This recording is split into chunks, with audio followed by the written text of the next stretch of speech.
Salut Miss Buffet Froid, aka Buffet, je suis ravie de t'avoir sur le podcast Les Sentiers du Possible. Comment vas-tu? Écoute, merci à toi de m'inviter et moi j'ai la méga patate. Top, ça va envoyer du lourd et de l'énergie pendant cet épisode, je n'ai aucun doute. Euh, Miss Buffet Froid, je vais t'appeler Buffette pour les Ouais, plus intimes buffette, hein, ouais. durant tout l'épisode.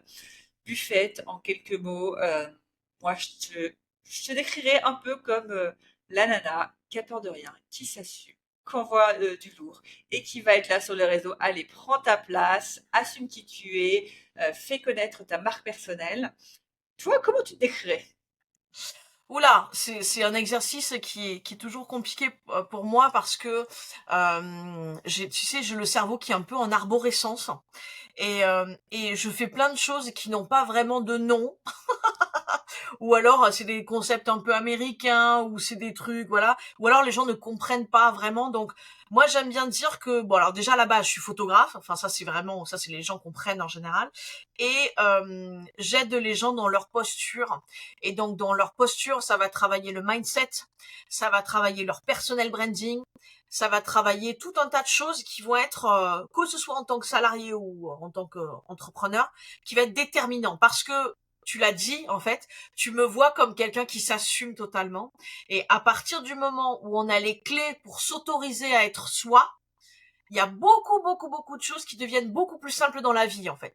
Après, je dis pas que tout est simple, mais disons qu'on arrive à prendre du recul beaucoup plus facilement et on avance beaucoup plus facilement. Donc, il y a une espèce de, tu vois, entre le coach mindset, le coach marketing, tu vois, voilà, il y a un truc un peu avec saupoudré de communication non verbale, puisque je suis formée aussi à la communication non verbale. Donc, grosso modo, tu vois, c'est à peu près ça. Trop bien, quelque chose de bien complet, quoi. J'aime bien commencer l'épisode par une question assez philosophique. Sur une échelle de 1 à 10, à quel point tu dirais que ta vie fait pleinement sens aujourd'hui? Waouh. Ah, en plus, c'est marrant parce qu'en ce moment, je suis en plein pivot. Et donc, je suis pas forcément complètement alignée, en tous les cas, exactement à ma place. Mais comme je suis très ancrée, enfin, en tous les cas, je connais ma valeur et je n'ai plus de remise en question par rapport à ça, je dirais que je suis à 7,5 en ce moment. Et qu'est-ce qui Par te manque rapport. justement pour être au 10? Ben, pour être au 10, je pense que c'est être aligné avec on va dire de la logistique, vraiment en termes de business. Euh, ouais, c'est de la logistique, c'est du packaging, la façon dont on a mené, puisqu'en fait je suis toute seule et je suis dans un pivot où je n'ai pas encore exactement la trésorerie pour pouvoir déléguer certaines choses, mais en même temps j'ai trop de charges de travail toute seule et je ne suis pas dans ma zone de génie forcément tout le temps. Et je sens que là où je ne suis pas dans ma zone de génie, euh, c'est délétère pour moi en fait. Ça me prend énormément d'énergie. Donc tu vois, il y a une espèce de truc, voilà. Donc je suis en train d'ajuster, mais je sais que ça fait partie de l'entrepreneuriat, c'est ça. C'est que tout n'est pas tout le temps hyper linéaire et que quand on est en train de passer des caps, il y a des moments qui sont un peu inconfortables. Mais par contre, comme j'ai réussi en termes de mindset à être, comme je disais, être bien avec moi-même et ne pas tout remettre en question, parce que c'est ça, c'est quand on a ces trucs de pivot, quand tu commences à tout remettre en question, alors là c'est l'enfer. Donc je ne remets pas tout en question. Donc voilà, pour arriver au 10, je pense que c'est juste une histoire d'ajuste. Tu sais, c'est comme une histoire d'engrenage en fait. Ils sont pas encore complètement bien ensemble là. Donc ça va, je sais que dans les 6 mois à venir ça va arriver. Donc je suis assez sereine par rapport à ça. Trop bien. Et t'as toujours été dans l'entrepreneuriat? Pas du tout. Pas du tout, puisque moi j'ai 47 ans et demi, j'aime bien dire le petit et demi. Je suis entrepreneuse depuis, enfin non, en fait je suis à mon compte depuis 2010 et je pense que je suis entrepreneuse depuis 3 ans. Parce qu'en fait, avant, j'ai été salariée, enfin j'ai eu plein de boulots dans plein de trucs différents, enfin, on pourra en parler peut-être. Euh, j'ai compris ce que c'était l'entrepreneuriat il y a 3 ans, parce qu'en fait, avant, pour moi, j'étais une artisane qui vendait mon savoir-faire. À l'heure, souvent, c'était à l'heure. Et j'ai compris qu'être entrepreneur, c'était pas ça. Être entrepreneur, c'était créer un écosystème qui va te permettre de réaliser tes objectifs personnels qui te sont personnels en fait. Et pour moi, c'est pas du tout pareil d'être dans une posture d'artisane qui vend vraiment son savoir-faire et d'être dans un délire où tu vas construire tout ton écosystème, toute ta vie en fait au final professionnelle pour réaliser. Alors il y en a qui vont dire des rêves, moi je parle d'objectifs puisque j'ai des objectifs de retraite. Alors ça peut être très pratico-pratique, mais c'est avoir une mutuelle qui comprend, parce que je suis malentendante, de mes appareils auditifs qui coûtent une blindasse. Ça va être avoir ma retraite, ça va être avoir mes compléments alimentaires parce que ça me fait du bien pour dans mon corps, etc., etc. Il y en a qui veulent des yachts, il y en a qui machin. Moi, c'est très basico-basique et en même temps, c'est important pour moi. Donc, pour moi, c'est ça. Je suis entrepreneuse depuis 3 ans et j'ai beaucoup plus appris en 3 ans, et même en termes de mindset, c'est ça qui est ouf, c'est que je trouve que tu fais de la thérapie XXL enfin dans un temps hyper restreint. Et donc voilà, donc je suis vraiment entrepreneuse depuis 3 ans. Par contre, voilà, je suis depuis 2010, je suis quand même à mon compte. Ce qui fait que du coup, j'ai galéré pendant plein d'années, quoi. Et qu'est-ce qui t'a fait ce déclic justement de passer de l'artisan à l'entrepreneur? Un truc qui est pas super fun, c'est que j'ai failli perdre quelqu'un dans mon entourage qui m'était vraiment très cher. Enfin, il est toujours là, hein. Mais bon, bref. Et je sais pas pourquoi, je suis allée voir mes points retraite. Et là, j'ai fait quoi? Je sais plus, je crois que j'étais à 600 euros, un truc comme ça. Je fais mais attends, le seuil de pauvreté, c'est à combien? Enfin, tu vois. Et en fait, j'ai pris une claque. Et je me suis dit, mais meuf, en fait, tu bosses soir et week-end. Mais c'était ça, hein. Je bossais soir et week-end. Tu ne mets pas d'argent de côté. J'ai pas d'enfant. Donc, je veux dire, ta vie, c'est ton boulot, en fait. Mais c'est quoi le sens dans tout ça, en fait? Je veux dire, si t'as un pépin, parce que du coup, voilà, j'ai failli perdre quelqu'un, donc je me suis dit, si t'as un pépin demain, mais t'es dans la merde, en fait. T'es vraiment dans la merde. Et je pense que c'est à ce moment-là où je me suis dit, il va falloir que t'arrêtes de penser comme tu penses actuellement.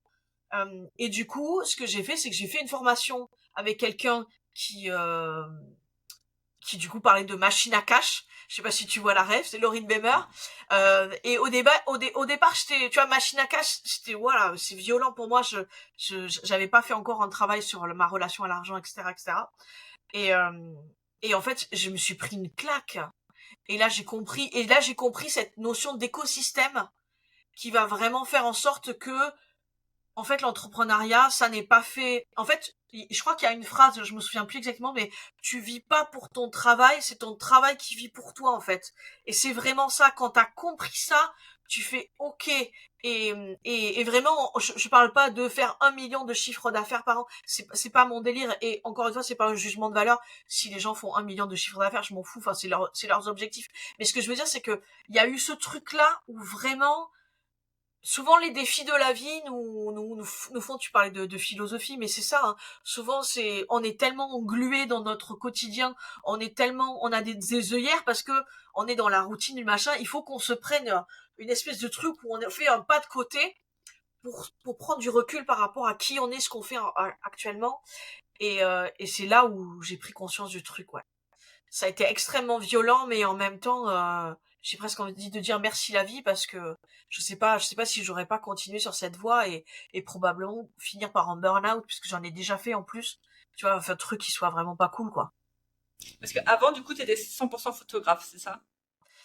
Ouais, alors en sachant que j'étais photographe et aussi j'avais un petit temps partiel. J'étais en CDI d'ailleurs en temps partiel en tant que prof de photo dans une école d'art. Quand t'es prof, pareil, ça te demande un temps mais phénoménal. Alors il y en a qui disent oui, les vacances, tout ça, ouais, ok. Et donc du coup moi je cumulais les deux, c'est-à-dire que les temps où c'était un peu moins intense en tant que prof, c'était hyper intense en tant que photographe, parce que du coup l'été c'est là où il y avait tous les mariages, voilà. Noël c'est là où il y a toutes les photos, donc si tu veux j'avais zéro temps mort, c'était non-stop tout le temps. Donc il y a un moment donné compliqué quoi. Mais avant d'être photographe, j'ai fait plein de trucs. J'étais femme de ménage, j'ai bossé en radio pendant 8 ans, j'étais entrepreneur de spectacle, j'ai bossé dans l'insertion professionnelle des jeunes diplômés. Enfin, j'ai fait vraiment plein de trucs. J'ai bossé aussi en tant qu'animatrice culturelle spécialisée dans le théâtre. Enfin, j'ai vraiment fait plein de trucs. Et chaque fois, tu sais, ce truc-là où t'es pas vraiment à ta place. Ou de toute façon, moi, j'ai toujours été le mouton noir. Hein. Enfin, je veux dire, depuis tellement longtemps. Et c'est pour ça que ça fait d'autant plus sens la personne que je suis maintenant, parce que je dis aux gens quand est-ce que tu vas prendre ta putain de place parce qu'en fait, on t'a dit plein de choses qui font que tu penses que tu n'es pas à ta place, mais en fait c'est juste une autre, c'est un peu comme dans Matrix, tu sais, c'est comme si t'étais pas dans la bonne réalité. Donc j'essaie de ramener les gens dans leur réalité. Et donc pendant très longtemps je me suis cherché, j'ai eu des petits boulots, des trucs un peu à la con là, enfin à la con, ça m'a apporté des choses, hein, puisque l'insertion professionnelle, la radio évidemment, ça m'a apporté plein de choses, même avec les enfants, le fait de se mettre en scène et tout, ça m'a évidemment tellement apporté.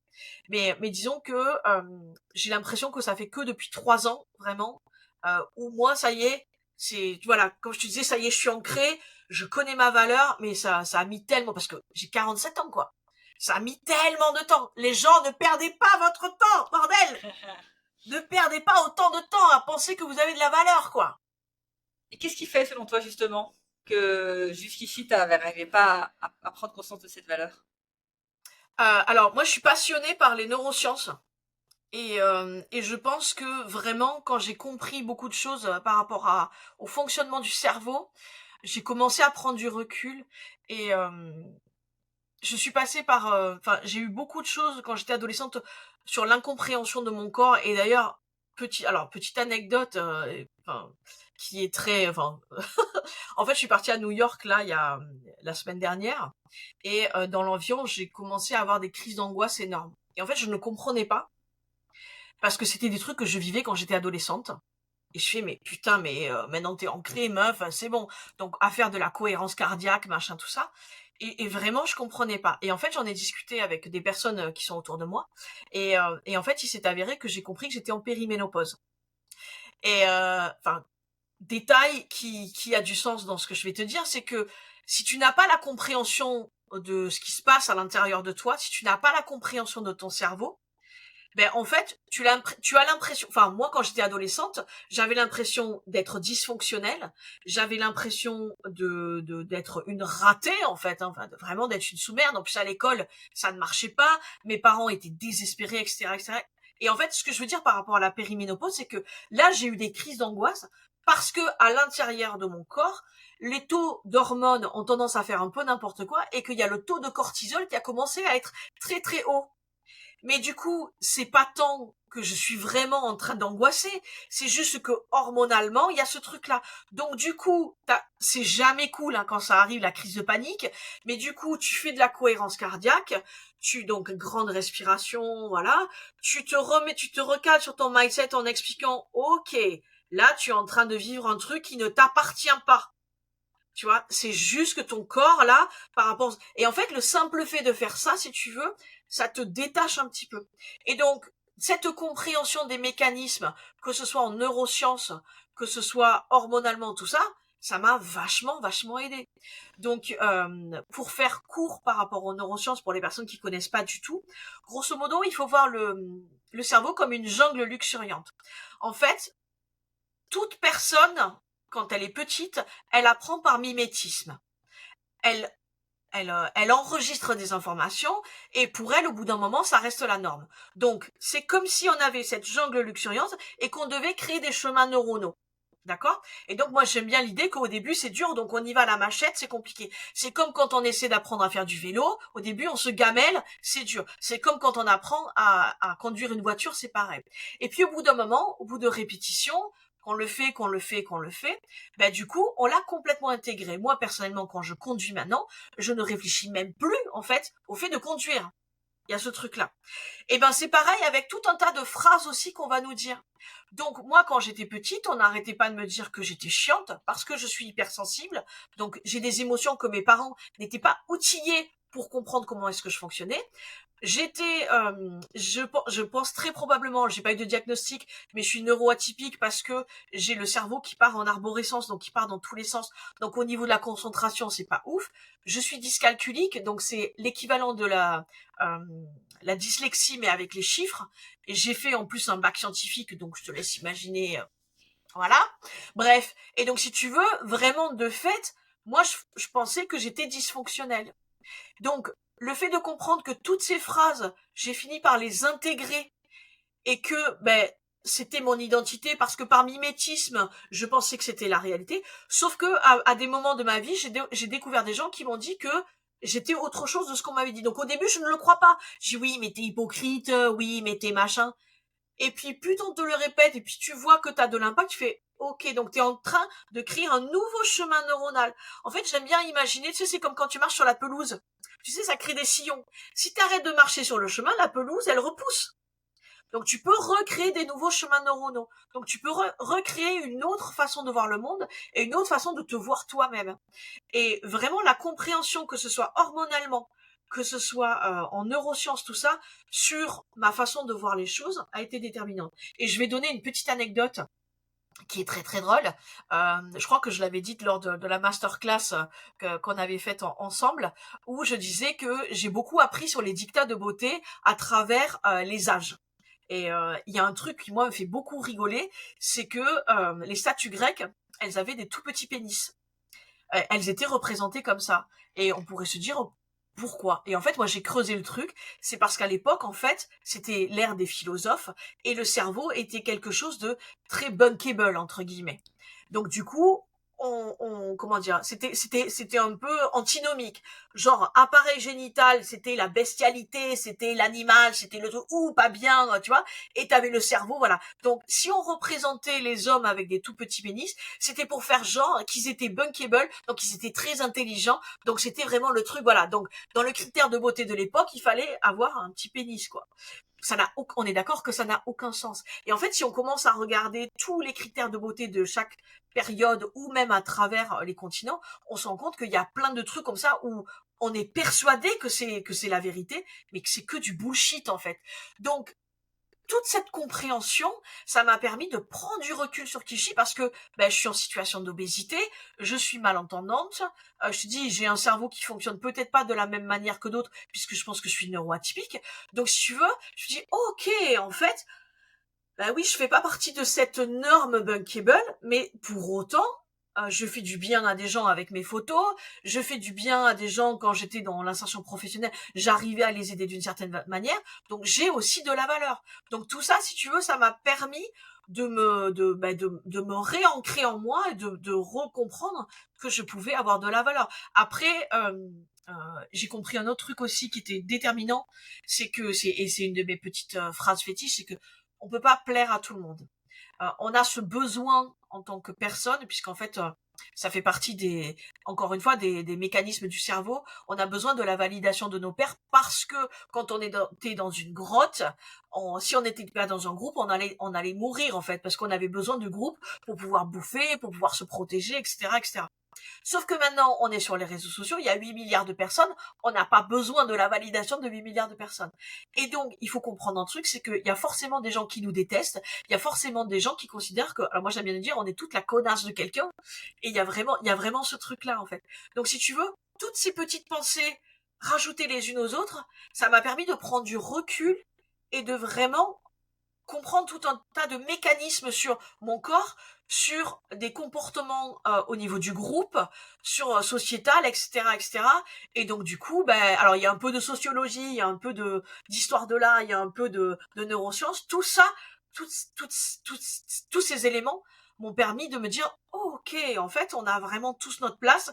C'est juste qu'il faut qu'on arrive à se délester de ces visions qui sont délétères et pour pouvoir vraiment réussir à trouver notre place en fait. J'étais très très longue, mais je pense que C'est passionnant, c'est passionnant, c'est passionnant, et c'est ultra intéressant déjà tout ce que tu as dit sur les neurosciences, sur l'histoire aussi de l'art et des croyances. Si je résume un peu, finalement, ce qui t'a fait le vrai déclic, c'est ce changement de système de croyance. Je suis quelqu'un, je mérite ma place, je ne suis pas ce que je pense qu'on dit ou j'en dis tout simplement. Quand on t'écoute, on a l'impression que le truc il s'est fait en 6 mois. Je pense que dans les non, faits, ça s'est pas fait en 6 mois. non. Euh, à partir de quand as commencé à augmenter ta confiance en toi et ton estime de soi, et à partir de quand ça s'est terminé, si tu devais dire comme ça, grosse maille, c'est des Alors, mois, c'est des années. c'est jamais terminé. C'est ça le truc, c'est que non mais tu vois le coup de New York là, vraiment ça m'a mis un gros coup, hein. Parce que justement avec tout le chemin que j'ai fait, maintenant je me dis putain la vie, elle me balance la périménopause et surtout que c'était pas un symptôme que je connaissais. Je savais pas que ça pouvait avoir cet effet-là. Et donc du coup déstabilisé quoi. Mais je pense que enfin c'est sûr que si j'avais fait tout le travail, je pense que je serais en dépression. Vraiment, enfin vraiment. Donc, je pense que c'est jamais trop terminé parce que la vie nous envoie des choses régulièrement. Combien de temps ça a pris? En vrai, je pense que ça a été très très long, mais parce que je l'ai fait toute seule à un moment donné et que il y a un moment donné, j'ai fini par dire ok, je vais peut-être me faire aider. Et d'ailleurs, il y a ce truc en France, tu sais, de dire ouh là là, tu vas voir un thérapeute, c'est parce que t'es fou en fait. Mais non. D'ailleurs, c'est des fois mieux d'y aller quand tu vas bien, parce que tu vas pouvoir travailler des choses plus profondément que quand t'es pas bien en fait. Et je pense qu'en vrai, ça a dû mettre 10 ans en fait. Tu vois. Il y a eu vraiment, ouais, facile 10 ans, ouais, carrément 10 ans, ouais. Même, peut-être même plus, hein. Ouais, je sais pas. En fait, il y a tellement eu d'événements, tu vois, il y a eu des rencontres aussi qui ont fait que, à des moments donnés, ça m'a donné des clés sur certaines choses. Donc c'est une addition de plein de choses. Mais par contre, si, enfin ça, je m'adresse aux personnes qui nous écoutent. Si vraiment vous avez un coach qui vous dit, avec moi, tu ne douteras plus jamais de toi, fuyez. Fuyez, c'est une arnaque. De toute façon, dès que c'est trop beau, c'est pas possible. On a des parcours de vie, on a des, voilà, le corps change, on a forcément des choses à des moments donnés. C'est une montagne russe. Par contre, c'est juste quand on est au bas, quand on est vraiment en bas, c'est avoir des ressources pour nous aider à en remonter. Et je pense qu'en ce moment, c'est la période dans laquelle je suis qui fait que je suis à peu près, tu vois, à peu près ok quoi. Et que je vais pas partir dans le deep parce que c'est des trucs que j'ai pu faire par contre quand j'étais ado et plus jamais ça quoi. Vraiment plus jamais ça. Et d'ailleurs, j'avais une psy qui pensait que j'étais bipolaire tellement que j'étais capable de monter dans le truc. Et puis en fait, non. Euh, mais voilà, je sais que je suis allée très très très très bas et je veux plus jamais remonter. Enfin, je veux plus jamais redescendre aussi profondément parce que c'est extrêmement trop compliqué quoi. Trop Ouais. compliqué. Et donc déjà, merci à toi de nous partager que ça a mis 10 ans. Il y en a beaucoup qui, je pense, vont se dire, allez, j'essaye pendant 6 mois un petit truc où je lis un livre et ça devrait aller mieux dans l'instant, juste après le livre. Sinon, c'est que c'est moi le problème. Non, les transformations comme ça prend du temps et surtout sur tout ce qui est estime de soi. Et comme tu le dis, le travail, il est jamais fini. Tu as parlé là d'un petit moment où tu es dans le bas et les ressources, fameuses ressources qui vont te permettre d'éviter de creuser un trou. C'est quoi tes ressources aujourd'hui à toi? Bah, du coup, c'est ma compréhension de pourquoi est-ce que je suis dans le bas. Tu vois, c'est vraiment ça. Comme je te disais, bon là, du coup, c'est ce que je disais tout à l'heure, c'est que je comprends que là, hormonalement, mon corps est en train de vivre quelque chose d'extrêmement complexe. Et d'ailleurs, ça, c'est vraiment un truc que je n'arrête pas de dire, c'est que il y a beaucoup de coachs. Alors, on peut ne pas être d'accord avec moi, mais là, du coup, c'est vraiment ma façon de voir, hein. Il y a beaucoup de coachs qui te disent non, mais pense positif, tu verras, ça va marcher, nanani, tu vois, ouais. Sauf qu'en fait, on oublie quelque chose de systémique. Déjà, on n'est pas tous égaux. Enfin, concrètement, hein, je veux dire, moi encore, je suis blanche, donc j'ai un certain privilège, tu vois. Non, mais enfin, c'est une réalité. Je suis blanche et je suis née en France, donc c'est une réalité. Il faut pas l'oublier. Mais il y a un autre truc que les gens ont tendance à oublier, c'est que les hormones et en fait la biologie de notre corps a un impact sur notre façon de voir. Et j'avais discuté justement avec une neuroscientifique qui était spécialisée dans vraiment les personnes avec des gros troubles, tu vois, des trucs vraiment bien costauds. Et elle me disait, mais en fait, une personne qui est en dépression, mais tu vois, la grosse dépression, lui demander de se lever de son lit et d'aller prendre une douche, c'est comme si tu demandais à quelqu'un qui n'a pas de problématique de monter l'Everest, en fait. Enfin, il y a aussi ce truc-là. Donc, c'est pas parce que tu vas te regarder dans le miroir, il va dire, ouh, je m'aime, je suis belle, je vais y arriver, que tu vas y arriver. Il y a un moment donné, il y a des trucs aussi chimiques dans ton corps qui font que tu penses de la merde, qui font que c'est extrêmement compliqué.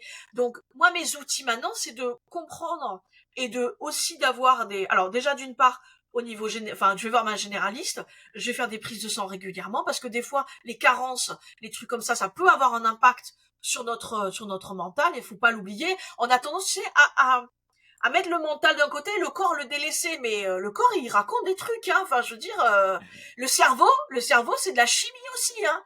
Donc si t'as pas les bons allées, c'est pour ça bouffer de la merde, pas faire de sport et avoir des carences, ça peut être vraiment hyper nocif sur ton que tu sois salarié ou entrepreneur d'ailleurs, hein, sur ta vie de tous les jours.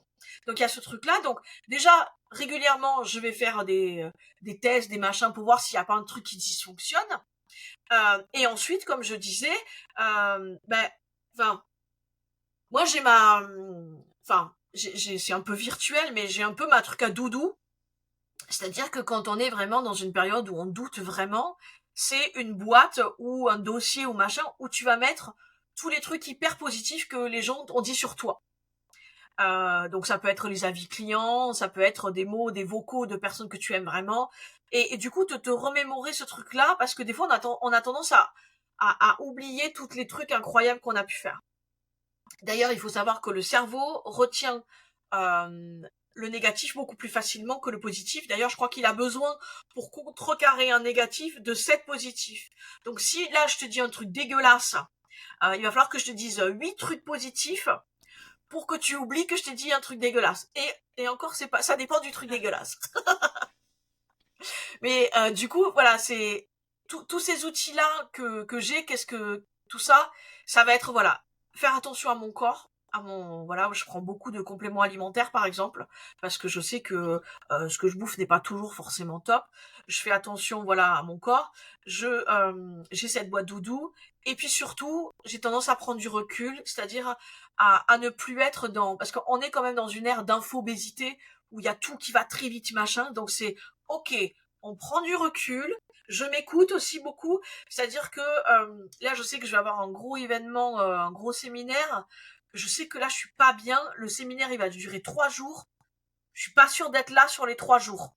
Tu vois. Alors, c'est pas moi en tant que conférencière, hein, c'est juste moi en tant que participante.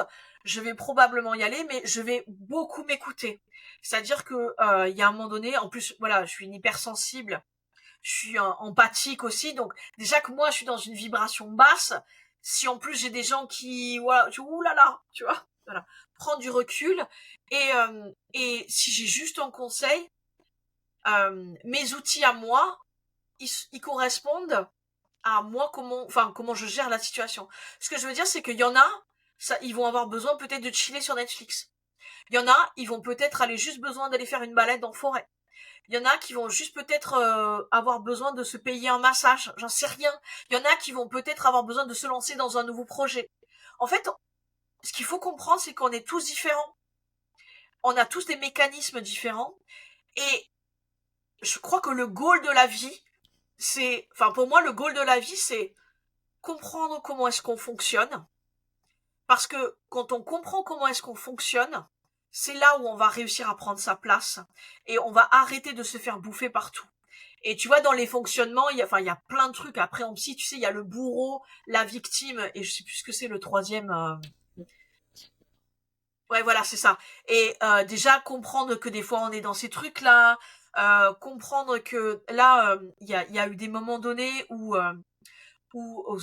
j'ai eu des configurations qui ont extrêmement activé beaucoup de colère. Je fais, oula, ça c'est pas normal.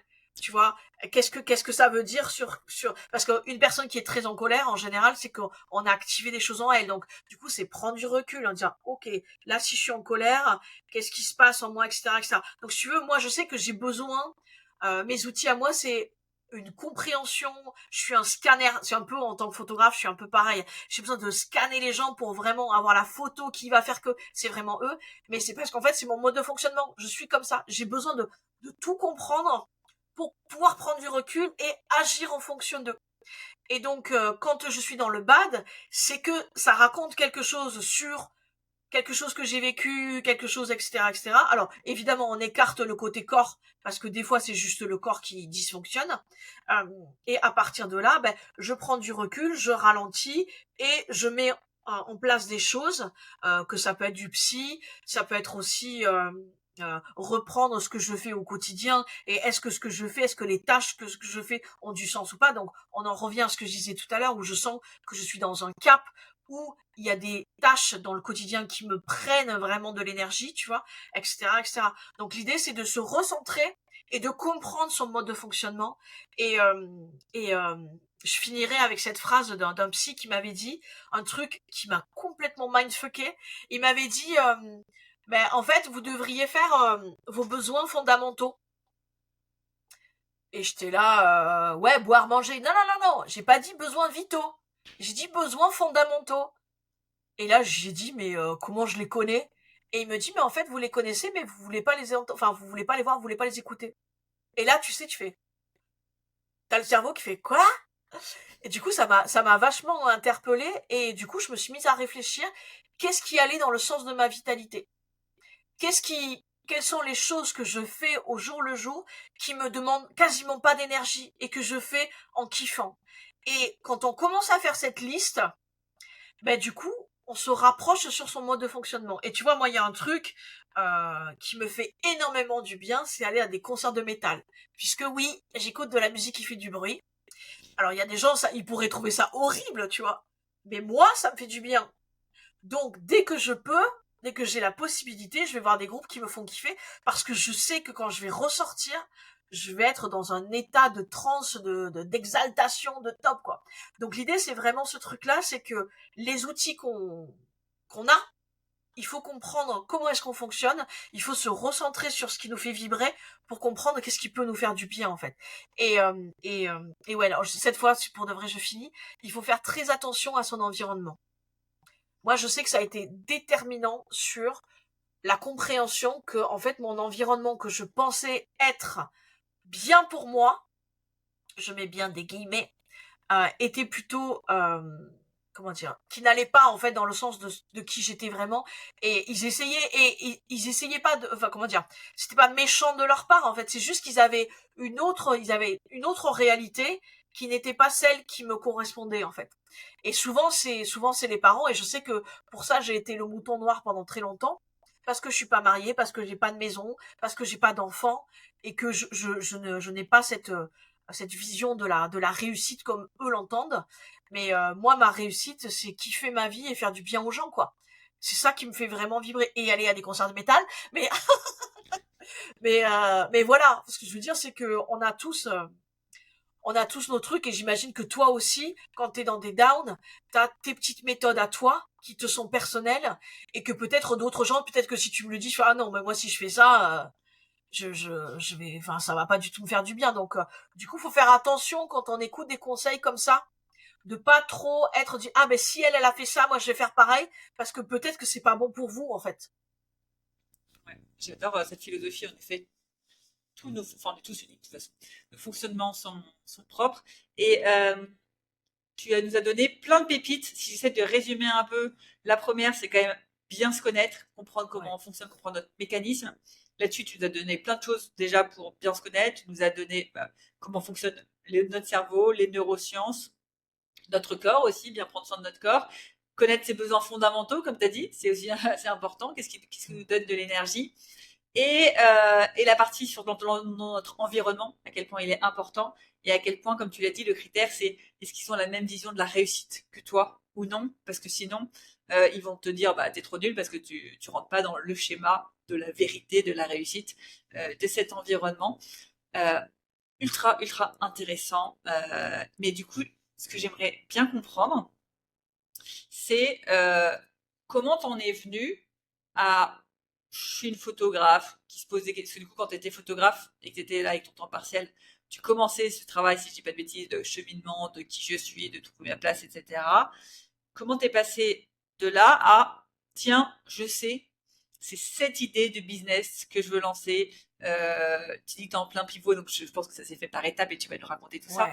Ouais. Mais voilà, comment je fais pour vraiment trouver ma place, trouver l'activité qui me correspond, comme tu dis, c'est assez unique. Mais comment t'as fait ce chemin? Euh, alors, il y a plusieurs choses. Déjà, arrêter d'être seul. Vraiment.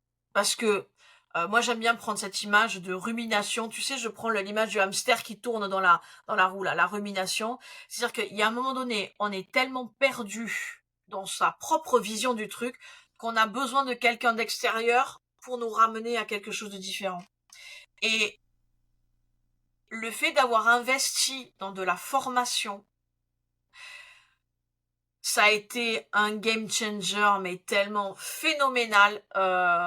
Et vraiment maintenant, j'investis énormément en formation parce que c'est ce que je disais au départ. Hein.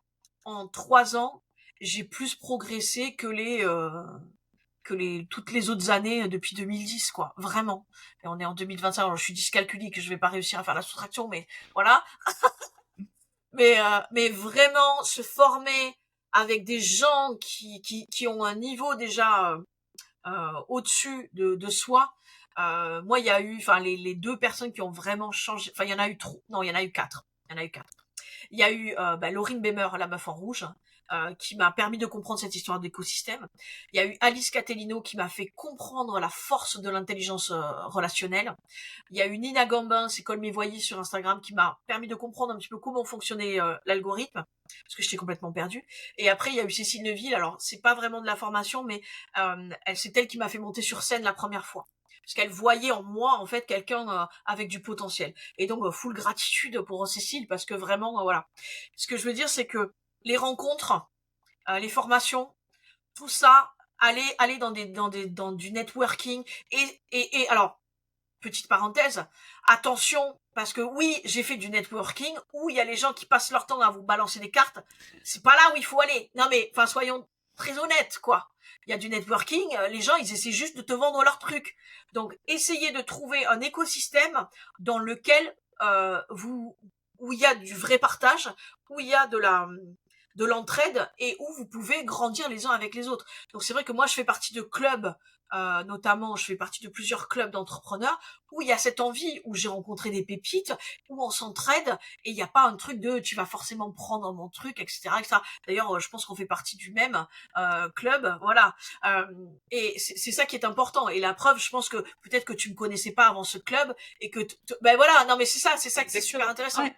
Donc c'est vraiment important de ne pas rester seul.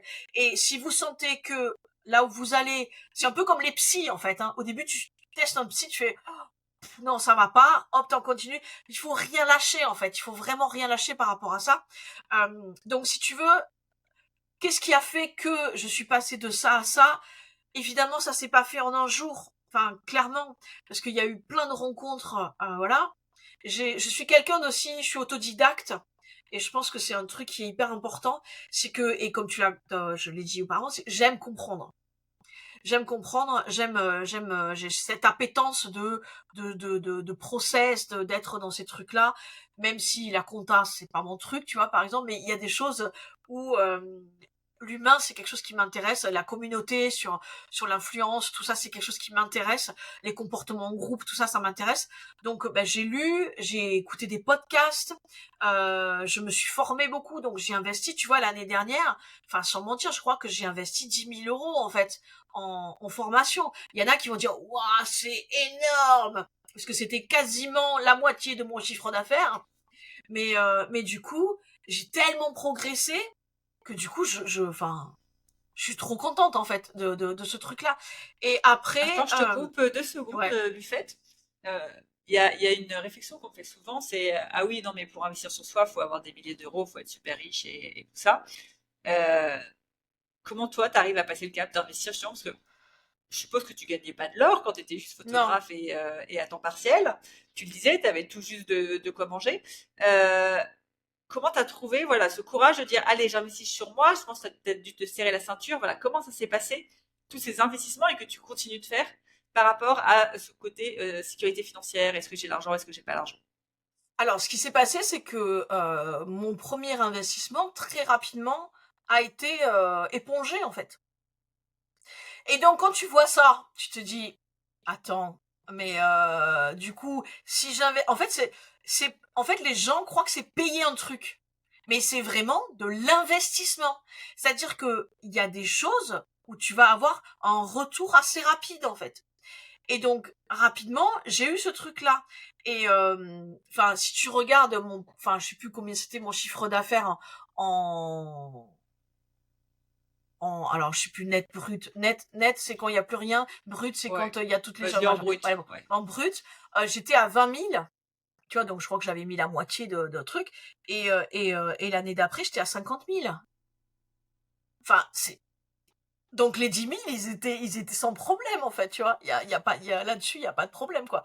Donc et en fait, comme il y avait cette histoire de retraite, alors j'avais un tout petit peu d'argent sur un PEL ou un truc, tu vois. Et donc du coup, j'ai fait un paiement, je crois en 10 fois, tu vois. Mais du coup, comme t'as un retour sur investissement, ben tu continues, tu vois, tu continues. Et du coup, ça m'a permis ensuite de faire des conférences, ça m'a permis d'être invité dans des podcasts. Enfin, si tu veux, ma notoriété a tellement grossi et ben, le nombre de clients a tellement grossi qu'il y a un moment donné, voilà, tu te dis bon ben, je vais pas chercher à comprendre quoi. Donc oui, le premier paiement est dur parce que tu te dis putain, est-ce que je fais le bon choix? Et d'ailleurs, je voudrais dire un truc, c'est que j'ai beaucoup encore investi cette année et j'ai pas eu toujours les bons choix. Mais je m'en fous parce qu'en fait, quand j'ai fait les bons choix, ça a pu éponger les mauvais choix. Ça, Vraiment. c'est un Et excellent donc du conseil. coup, c'est pas grave si je me suis gaufrée sur certains trucs parce que je sais que ben, je vais le retrouver quoi. Et je crois que l'entrepreneuriat c'est aussi ça. C'est des fois, alors pas se mettre en danger. L'idée c'est pas non plus d'avoir des trucs où t'as 100 000 balles de crédit, etc., etc. L'idée c'est de faire petit à petit, mais d'avoir en tête ce truc-là que des fois, tu peux te gaufrer, mais il faut savoir rebondir en fait, avoir ce truc-là. Après, pour être tout à fait transparente, je m'étais donné la date de janvier 2026 où je repartais dans le salariat si vraiment j'y arrivais pas. Bon, là, a priori, ça va, mais c'est vrai que l'année prochaine, si par rapport, parce que là, je travaille énormément, enfin, c'est très intense, puisque du coup, ça fait que 3 ans au final que je suis vraiment très intense. Et je me dis, je peux pas continuer sur ce rythme d'intensité. Si je n'arrive pas à trouver, et c'est pour ça que je dis, je suis pas encore complètement les engrenages là, si je n'arrive pas à trouver encore complètement, je repartirai dans le salariat. Parce que je sais exactement ce que je peux apporter dans le salariat. C'est juste que j'ai juste envie quand même de tester moi toute seule de mon côté. Mais ce que je veux dire, c'est que, voilà, dans tout ce process, pour revenir à la question de ce que tu disais au départ, il faut pas croire que ça se fait du jour au lendemain. De toute façon, dès qu'un coach, dès que un formateur vous dit que vous allez faire tant de chiffres d'affaires, que ça paraît mirobolant, et qu'on vous dit que vous allez pas travailler, ça va être facile et tout, mais franchement, non mais il faut le dire, enfin, parce que y en a marre en fait que les gens se fassent arnaquer, quoi. Vraiment. Donc, En quand même vous temps, allez, tu vois, sur cette question-là, je me dis, est-ce qu'on n'a pas besoin de se faire avoir une fois pour comprendre la leçon? ah, je sais pas. Parce que on est quand même beaucoup à marteler un peu le message de il n'y a rien de facile, les hauts, les bas, ils sont toujours là. Ceux qui promettent des promesses sans vachement d'argent, sans rien faire, ils sont toujours là et il faut toujours plein d'argent. Et je me fais la réflexion à chaque fois, est-ce que l'humain a pas besoin de prendre conscience que, ok, en fait, je vis dans un fantasme, investir jusqu'à ce qu'il prenne conscience que, ok, en fait, j'aurais beau investir dans 15 formations différentes, à un moment donné, il faut que je me bouge les fesses. Je sais pas. Moi, tu vois, on parlait d'activation. Tu Ouais, vois, d'activation. À partir du moment où moi il y a de l'arnaque, ça m'active. ouais. Je suis extrêmement mal à l'aise avec des gens qui veulent arnaquer les autres. Voilà, c'est une espèce de conflit de loyauté ou je sais pas quoi, et je sais que ça fait partie tu vois, des trucs qui me font du mal, quoi, tu vois. Mais Mais moi, t'as ça raison, m'active. parce que j'ai fait une dépolarisation sur le sujet. C'est peut-être ça, en fait, qui fait que maintenant je vois le positif D'accord. aux arnaqueurs. Mais parce qu'avant, j'étais activée comme toi, et maintenant, tu vois, j'ai un peu lâché prise en mode, bah, en fait, les gens, ils ont besoin de ça. En fait, t'as besoin de te faire arnaquer une fois pour. À titre personnel, moi, je me suis fait arnaquer quand j'étais rien à voir, hein. Mais en Thaïlande, j'avais acheté un faux diamant. On m'avait, enfin bref, toute une arnaque qui fait qu'on te dit qu'en ce moment, c'est incroyable, il y a des X% sur les diamants et que comme ça, tu reviens en France, tu le revends plus cher, tu te fais plein d'argent. Bref, argent facile. Moi, je me suis dit, hey, trop bien, de l'argent sans rien faire, vas-y. Alors, j'avais acheté un petit diamant, je sais pas, ça devait être 200 euros. Comme je suis pas trop con, tu vois, je l'achète. Mais après coup, je me dis, tiens, on va voir sur Internet quand même cette histoire de bon plan. Et là, je tombe sur arnaque, arnaque, arnaque, arnaque. Donc, j'étais trop vénère.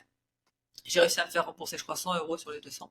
Mais tu vois, depuis cette arnaque-là, moi, j'ai compris la leçon de il n'y a pas Ouais. d'argent facile. Et je me demande, tu vois, si notre cerveau n'a pas ce besoin à un moment donné de ok, je me fais arnaquer une bonne fois, c'est dur à digérer, mais je retiens la leçon.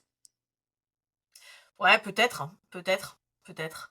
Mais après, il faut faire la distinction aussi entre le fait de trimer toute sa vie comme un connard. Enfin, c'est pas corrélé en fait. L'argent n'est pas corrélé au fait de trimer toute sa vie. Ah non, ouais. Voilà, non, parce qu'il faut faire attention. Je suis en train de penser à ça là. Mais que ça ne parte pas dans dire oui, non mais elle dit raconte n'importe quoi. Euh, il y a aussi ce truc là et c'est pour ça que c'est ce que je suis en train de vivre, c'est que là ça fait trop longtemps que je trime sur des trucs, donc il faut que je réajuste certaines choses parce qu'il y a des tâches qui ne me rapportent rien. Alors après, pareil, tu vois, j'ai fait un gros travail sur cette histoire de rapporter, attends, ouais, rentable. Je sais qu'il y a des gens, et c'était mon cas, le mot rentable, ça les trigger, en fait. Ils sont genre, ah putain, en fait, t'es capitaliste, tu vois.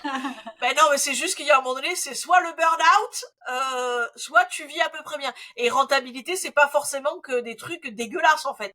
C'est juste qu'il y a un moment donné, tu penses à ta vie, et que si t'as besoin d'énergie pour les gens, enfin moi c'est mon cas en tous les cas, puisque je coach c'est fait toi aussi, c'est pareil, t'as besoin d'énergie. Donc si toi t'es pas bien, bah tu pourras pas donner aux gens en fait. Et il y a ce truc là, mais c'est super intéressant ce que tu dis sur le fait que ouais peut-être que les gens ont besoin de se manger une tu vois, c'est ce que je disais tout à l'heure, j'ai eu besoin de cet événement qui m'a fait prendre conscience que la vie était courte et qu'il pouvait m'arriver un problème pour peut-être me sortir les doigts quoi. Donc peut-être que ouais, t'as peut-être raison sur ce coup-là quoi. Je vais t'aider à laisser couler quand tu vois un arnaqueur. Tu vas te dire, Voilà, bon, c'est ça. c'est bon. Il y en a qui ont besoin de prendre leur leçon. Mais ultra intéressant. En effet, ça veut pas dire, et je suis pas non plus à dire qu'il faut travailler forcément comme des dingues, soit dans la douleur pour y arriver. Comme tu dis, pour moi, en fait, je sais pas si tu es d'accord, mais en fait, tu arrives à trouver ton alignement quand l'effort ne te demande pas, entre guillemets, tant d'efforts que ça, parce que tu es justement aligné, et du coup, tu le fais avec plaisir, et tu es prête à le faire. C'est toujours cette notion, je trouve, de sacrifice versus résultat. À quel point le résultat vaut le coup, qui fait que tu es ultra à l'aise, et c'est OK de faire le sacrifice, ou c'est pas du tout OK, et là, tu es dans le fantasme d'attendre un résultat avec zéro sacrifice. Ouais, Mais, ouais. et je reviens par rapport à ton truc de salariat et entrepreneuriat. Je pense en effet que, tu sais, il y en a beaucoup, ils reviennent dans le salariat, c'est pas bien. Et là, j'ai bien aimé, toi, bah, au pire, je reviens dans le salariat. Euh, il n'y a pas de bonne ou mauvaise solution. Le salariat, ça reste, si tu as un job que tu kiffes, la sécurité émotionnelle, c'est bon, tu fais ton truc, on te dit quoi faire et tu te poses pas de questions et tu avances comme ça. L'entrepreneuriat, c'est toi le patron, c'est de la liberté, mais c'est aussi pas mal de contraintes. En général, on a un bon patron bien foireux, genre tu vas faire ça d'ici demain, hein, s'il te plaît, hein, et hop, je te rajoute à 18h une autre to-do list de tiens, bam, bam, bam, ça pour demain parce que ça serait quand même cool. Donc on est vraiment notre pire patron. Et t'as pas cette stabilité émotionnelle. Et souvent, justement, il y en a qui s'enquiquinent, je trouve, dans l'entrepreneuriat pour un salaire, je sais pas, se verser 1 500 € par mois en travaillant nuit et jour, week-end et sans vraiment kiffer. Non mais attends, mais pour 1 500 € tu te prends pas la tête, quoi. Tu prends un job à 35 heures et moins t'as l'esprit libre. Donc merci à toi aussi d'apporter ça. Parce que c'est vrai qu'il y en a beaucoup qui vont penser que voilà, il y en a un qui est mieux que l'autre, comme tu dis, ton environnement va dicter qu'est-ce que la réussite pour toi. Il y en a pour qui la réussite, ça va être gravir des échelons dans le salariat, mais il y en a d'autres environnements où ça va être faire le million d'euros de chiffre d'affaires avec l'entrepreneuriat. Complètement. Et du coup, vraiment, merci à toi pour cet apport. Ben, je peux rebondir juste Vas-y. quand j'étais dans l'insertion professionnelle des jeunes diplômés. Alors franchement, moi je suis une créative. Hein. Donc l'insertion professionnelle des jeunes diplômés, on se dit que je me suis fait chier. Eh ben c'était le taf dans lequel je me suis le plus éclatée. Pourquoi? Parce qu'en fait l'équipe avec qui j'étais était hyper open à plein de choses que je pouvais proposer. Et donc c'était un des tafs salariés que j'ai le plus kiffé parce que très rapidement j'ai pu faire du coup, j'avais fait pas mal de radio, donc j'ai pu faire des entretiens avec les jeunes à travers la radio, et eux, ça les valorisait de ouf. parce qu'ils étaient en recherche d'emploi et du coup ils allaient faire des interviews, des machins, c'était hyper intéressant. On a fait aussi une expo sur le CV idéal, mais repensé avec d'autres façons de faire. Tu vois, il y avait plein de trucs hyper créatifs, et je me suis trop éclatée en fait. C'était génial. Moi, j'apprenais plein de trucs justement parce que j'étais pas au fait justement des recrutements, des machins trucs, et j'ai appris plein de trucs. C'était vraiment top. Donc je sais que c'est possible dans le salariat de vraiment, même moi, je peux m'épanouir dans le salariat mais il faut juste que l'équipe, voilà, c'est juste là où c'est un peu plus difficile parce que tu sais jamais trop, tu vois, sur l'équipe sur qui tu vas tomber. Donc après c'est aller voir l'entreprise, poser des questions dans les entretiens, etc. Comment ça fonctionne? Voilà, moi j'ai un profil comme ça. Est-ce que je pourrais dépasser le cadre du truc, etc. Est-ce que je peux être force de proposition? Si on me dit non, bon ben je risque de pas y aller, quoi, parce que je vais me sentir extrêmement étouffée. Mais c'est ça qui est important. Et encore une fois, je repars sur ce que je disais par rapport à ces besoins fondamentaux. On est tous différents. Donc, comme tu le dis, le salariat, ça convient très bien. Moi, je sais que mon mec, il est extrêmement content de son salariat et pour rien au monde, il veut aller dans l'entrepreneuriat, quoi. Donc après, c'est une question de personnalité, c'est une question d'objectif, d'envie. Voilà, c'est plein de choses, en fait. Ouais, carrément, carrément, carrément. Je vois le temps qui défile. Est-ce que tu aurais un dernier conseil pour ceux justement qui cherchent leur place finalement dans ce monde? J'aurais juste un truc à dire qui va peut-être un peu piquer la curiosité, c'est que euh, beaucoup de personnes ont tendance à croire qu'elles n'ont pas leur place parce que, encore une fois, une histoire de neurosciences, de machin, parce qu'on leur a dit à un moment donné que voilà. Et en fait, moi, j'ai envie de dire que, en vrai, tout le monde vraiment, tout le monde peut avoir sa place, parce qu'on a forcément une zone de génie. Alors, je sais qu'il y en a qui disent oui, non, mais une zone de génie, c'est extrême et tout. Mais en fait, c'est vrai, il y a forcément un truc dans lequel vous êtes bon. Et tout à l'heure, je disais qu'on était toute la connasse de quelqu'un. Il y a un truc que vous ne savez peut-être pas, les personnes qui écoutent, mais vous êtes forcément l'inspiration de quelqu'un. Et je vais donner juste un exemple. Euh, j'ai fait une conférence au Pasino de la Grande Motte et j'ai dit cette phrase. J'expliquais le concept d'être l'inspiration de quelqu'un. Et quelques semaines après, j'ai une nana qui m'écrit et qui me dit, écoute, quand je t'ai écouté, euh, j'ai repensé à ma meilleure amie avec qui on s'était embrouillé et on se parlait plus du tout depuis plusieurs mois, machin truc. Et elle me dit, mais putain, cette meuf, en fait, ma meilleure amie, elle m'inspire pour tel et tel truc. Alors c'était des trucs à la con, hein, et en fait, elle y a écrit.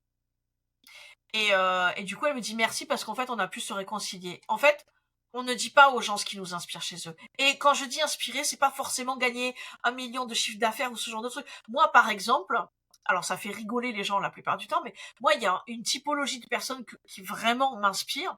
Ce sont les femmes qui ont des enfants, qui sont entrepreneuses et qui s'habillent en blanc. Comment faites-vous? Enfin, c'est un truc vraiment, ou alors les gens déjà être entrepreneur et avoir des enfants, je ne sais pas comment vous faites. Alors je sais que ça fait rigoler, mais c'est vrai, c'est sincèrement vrai. Si je vois une nana qui arrive dans un truc et qui avec son gamin elle est habillée en blanc, je fais comment tu fais pour pas te crader, enfin tu vois, et comment tu fais pour arriver à gérer tout quoi. Et des fois il y a des petits trucs qui nous inspirent sur des gens, mais on leur dit pas parce que ça se fait pas. Et pourquoi on leur dirait pas? Et donc de la même manière vous êtes forcément l'inspiration de quelqu'un. Et j'ai un autre exemple, je sais que moi, quand j'étais petite, j'avais une maman de substitution parce que c'était la seule qui avait une autre façon de voir. Alors, j'étais mis au régime à 7 ans, hyper restrictif, donc c'était extrêmement compliqué et tout. C'était la seule qui avait vraiment de la bienveillance par rapport à ça. Et moi, elle m'a inspirée de ouf. Alors évidemment, je ne lui ai jamais dit, mais ce que je veux dire, c'est que vous êtes l'inspiration de forcément quelqu'un, peut-être vos enfants, peut-être vos frères, vos cousins, vos parents, vos voisins, j'en sais rien, mais vous ne le savez pas. Et donc moi j'invite tous les gens à envoyer un message aux personnes qui les inspirent en fait. On va lui dire bah tu m'inspires pour ça et je peux vous assurer que vous allez être extrêmement surpris de ce qui va se passer. Parce que en général, les personnes qu'on inspire, on les inspire pour autre chose. Et forcément, quand quelqu'un nous inspire, en général, il y a toujours un truc de cet ordre-là. Et puis c'est vertueux, en fait. En général, quand on commence à amener ça, mine de rien, on commence à assumer aussi le fait d'avoir peut-être une certaine vulnérabilité. Et on est tous humains, on a tous des downs. Donc c'est normal aussi de douter. Le syndrome de l'imposteur ne partira peut-être jamais. Et ça fait partie du truc, il faut l'accepter. Mais n'oubliez pas que vous êtes des pépites en fait. N'oubliez pas que vous êtes l'inspiration de quelqu'un. Et même si on ne vous l'a jamais dit, moi je le crois vraiment très profondément, puisque bah, c'est ce qu'on n'a pas arrêté de me dire quand j'étais petite ou adolescente, que j'avais pas ma place, que je finirais à rien, que machin que truc. Et en fait, je sais que maintenant ma communauté, je leur fais extrêmement du bien. Alors tout le monde m'aime pas et c'est ok, hein, y a pas de, je cherche pas à la validation de tout le monde, mais voilà, je crois que les gens oublient leurs valeurs vraiment et ça peut être intéressant de se questionner par rapport à ça. Trop bien. Et j'adore cet exercice d'écrire des petits messages à ceux qui nous inspirent. Euh, Top. J'aime bien terminer l'épisode par une question de coaching qu'on va poser à nos auditeurs. Et ils vont méditer ça en marchant et en musique. Est-ce qu'il y a une question comme ça que tu as envie d'inviter ceux qui nous écoutent à se poser? Ça peut être une question que toi, tu aimes bien te poser régulièrement. Ça peut être une question que tu t'es posée une fois dans ta vie et qui a été game changer. Est-ce que tu as un peu comme ça une question de réflexion pour mettre plus de sens et d'impact dans sa vie? Bah du coup, je pense que je vais reprendre la question de c'est quoi vos besoins fondamentaux en fait. Qu'est-ce qui va dans le sens de votre vitalité? Aujourd'hui, là, maintenant, qu'est-ce qui va dans le sens de votre vitalité? Parce que des fois, on avait aussi des passions ou des trucs quand on était petit qu'on a abandonnés et qui pourtant nous faisaient du bien. Ou alors, on s'est mis dans des trucs et au final, on avait un fantasme de ce truc-là. Et au final, ça nous pompe plus de l'énergie. Donc, qu'est-ce qui vous vampirise et qu'est-ce qui va dans le sens de votre vitalité? Et peut-être qu'en posant ça, en fait, déjà, ça peut vous permettre de cartographier des choses sur lesquelles vous pouvez enlever de votre vie. Et je finirai juste avec ça. Il y a eu un moment donné de ma vie où j'ai pris une décision assez radicale, où j'ai décidé de quitter quelqu'un. Dans mon entourage, personne n'a compris, donc j'ai été extrêmement seule. Ça a été très très très difficile, mais je ne regrette tellement pas d'avoir pris cette décision parce que la personne avec qui j'étais était profondément gentille, hein, il y avait pas de problème, mais moi je me faisais chier dans ma vie en fait. Vraiment, j'étais limite en dépression en fait. Et c'est pas parce que tout le monde autour de moi me disait mais non, vraiment, fais des efforts. Enfin, je veux dire, il y a un moment donné, non, mon quotidien c'est pas ça en fait. Et pendant, on va dire, 1 an et demi, 2 ans, j'ai déménagé d'ailleurs 4 fois toute seule. Dur, hein, le déménagement toute seule. Mais j'ai fini par me recréer un écosystème et c'est possible. Donc, vraiment, écoutez-vous, allez dans ce qui vous fait vibrer, repensez à tout ça là. Et, et puis sinon aller consulter des gens. Moi je sais que quand il y a eu les années Covid, bah, c'est la période où je me suis retrouvée toute seule. J'ai eu besoin justement d'avoir un retour et je suis allée consulter une psy en ligne. Et putain, ça m'a fait un bien phénoménal parce qu'en fait j'avais quelqu'un qui était neutre et qui arrivait à me dire des choses qui étaient constructives par rapport à ma situation en fait. Et ça m'a fait un bien fou. Donc faites attention à votre entourage, vraiment. Ça peut, voilà. Donc voilà, peut-être faire une liste de ce qui vous vampirise en ce moment et ce qui va dans le sens de votre vitalité. Top. Merci à toi pour ce rappel qui ne fait jamais de mal de se rappeler. Ouais, Attention à votre entourage et faites-vous accompagner. Comme toi, j'en suis persuadée. La psy, c'est pas parce que vous êtes fou qu'il faut aller voir un psy, c'est parce que vous allez exactement. mal non plus. Comme tu dis, on peut mieux y aller quand on va bien, comme ça on règle vraiment les problèmes de fond et pas la petite merde du dessus. Donc un grand merci à toi, Buffette, pour Merci à toutes ces toi. pépites, pour cette énergie, pour tout ce que tu nous as donné. Vraiment, je pense que les auditeurs, là, vous avez plus de raison de ne pas prendre votre place et de ne pas trouver la pépite qui est en vous. Buffet, pour ceux qui veulent t'envoyer des mots doux, te retrouver, où est-ce qu'on peut te retrouver? Alors en général, c'est soit LinkedIn, soit Insta. C'est au choix. Voilà, je suis sur les deux, donc vous pouvez y aller sans problème. Sur les deux, on me retrouve facilement. Et c'est facile de me retrouver parce qu'il n'y a pas deux personnes qui s'appellent Miss Buffet Froid. Voilà. Donc en général, tu tapes Google Miss Buffet Froid, il y en a qu'une, hein, il y a que moi. Top. Et ben, je mettrai au cas où quand même les liens dans le descriptif de Ouais. l'épisode si jamais vous trouvez pas. En tout cas, encore un grand merci à toi et je te dis à très vite. Merci, merci. Ciao. Ciao, ciao.